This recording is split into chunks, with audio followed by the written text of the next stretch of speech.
दोस्तों, आज हम आपको बहुत ही डरावनी और खौफनाक कहानी बताने जा रहे हैं जिसे सुनकर आपके रोंगटे खड़े हो जाएंगे। ये कहानी गांव में रहने वाली मिडिल क्लास की लड़की काव्या की है। काव्या दिखने में बहुत ही सुंदर थी, लेकिन गांव के कुछ लोग उससे डरते थे। वो काव्या में किसी चुड़ैल का साया मानते थे और वो सोचते थे कि वो सबको मार डालेगी। काली अमावस की रात थी, सभी गांव वाले डरे हुए थे। काव्या के घर से ठीक 12 बजे जोर जोर से रोने की आवाजें आती हैं। गांव वाले हैरान हो जाते हैं, डर के मारे वो घर पे नहीं जाते हैं। एक दिन गांव में फोटोशूट के लिए बाहर से कुछ लोग आते हैं। वो गांव के बारे में कुछ भी नहीं जानते थे। काव्या सब्जी मार्केट जाने के लिए उनके सामने से निकलती है। वो काव्या को देखकर सरप्राइज हो जाते हैं, क्योंकि काव्या साड़ी में बहुत ही सुंदर लग रही थी। वो सोचते हैं क्यों ना इस लड़की को मुंबई लेकर चलें, और अपनी फिल्म में हीरोइन की जरूरत भी है।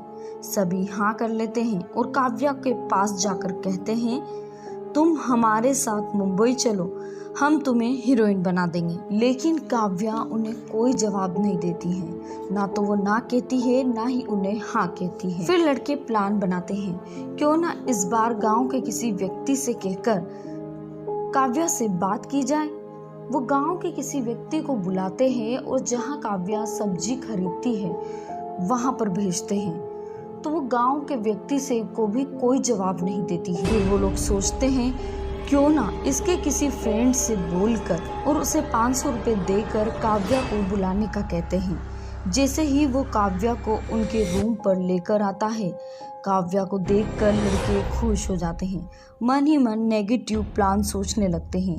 काव्या उस समय बहुत ही सुंदर दिखाई दे रही थी। काव्या का गांव का वह फ्रेंड उन लोगों से कहता है, सर मैं इनकी माँ का एक्सीडेंट हो गया है बोलकर लाया हूँ, आप फटाफट इनसे बात कर लो, मैं फिर काव्या को उसके घर छोड़ दूंगा। वो लड़के उस व्यक्ति को बाहर धकेल कर काव्या को अंदर कर लेते हैं और घर का दरवाजा लगा देते हैं। थोड़ी देर बाद पूरे रूम में अंधेरा हो जाता है।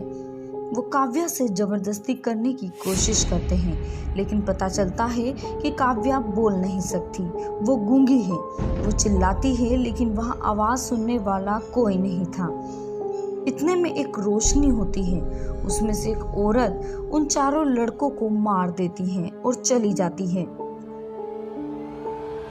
गांव का वही व्यक्ति चिल्लाने की आवाज़ सुनकर रूम में आता है और काव्या से कहता है, तुमने इन चारों को मार डाला, तुमने ये सही नहीं करा है। मैं सबको झूठ मानता था। वो जब कहते थे कि तुम्हारे अंदर एक काला साया है, लेकिन आज मुझे यकीन हो गया कि सही में तुम्हारे अंदर एक काला साया है।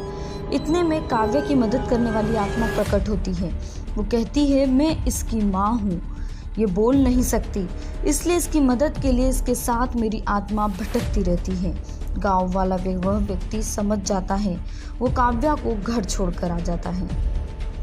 रोजाना दिल दहला देने वाली घटनाओं को देखने के लिए हमारे चैनल को अभी सब्सक्राइब कीजिए।